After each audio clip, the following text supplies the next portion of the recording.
you're looking at a very painful photo of Filipino fighter Manny Pacquiao being KO'd by Juan Manuel Marquez last December. Ouch.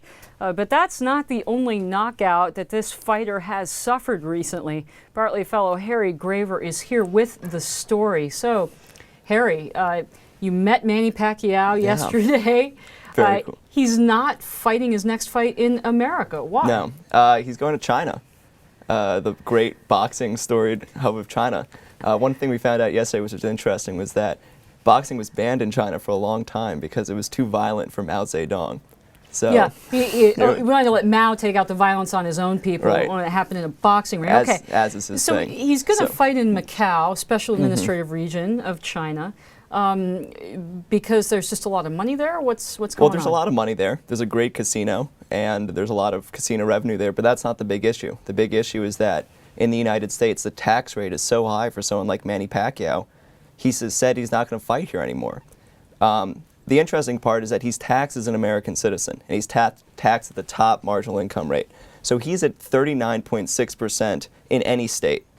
And then on top of state and local taxes, that number can go even higher. So when he's getting paid, essentially he's fighting half his rounds for the IRS in a place like New York, where you have a state and local tax of 12.8%, and then an independent contractor's tax, and then a few other fees of sort.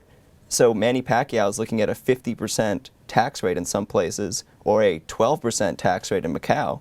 And that just seems a lot more appealing to someone like that. Wow, so 50% effective rate here, 12% in Macau. Yeah. What is that up to in terms of the difference in the revenues to him? $100,000, $1 million, multi-millions? It's millions of dollars, and it depends who the fight's with.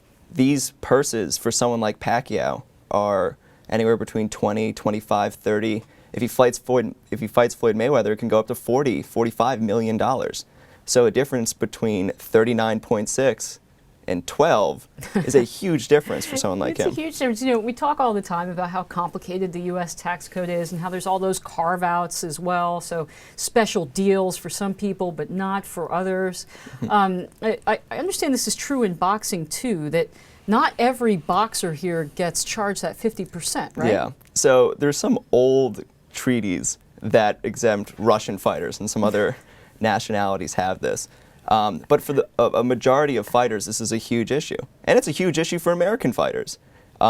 If you can go to the Philippines or China and have a huge payday and have that fight at 9 in the morning and it still gets primetime air in the United States, that's equally appealing.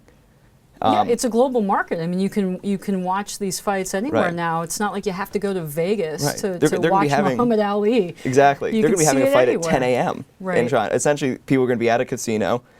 Then, when the night's kind of coming to a close, you have a great boxing fight, maybe grab breakfast, take a nap. But at prime time in the United States, it's going to look exactly the same as any other fight. It is going to look exactly the same.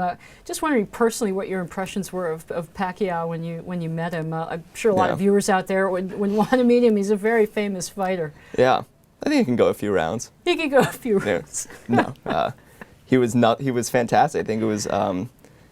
It's interesting that he can kind of be really well-spoken, kind, very easy to kind of talk to across the table, and then turn it on like that and just mercilessly beat up someone in a ring. Yeah, well, I don't want to be in a ring with him, but I think you're right. He does seem like a nice guy. Bartley fellow Harry Graver, thank you so much for the update.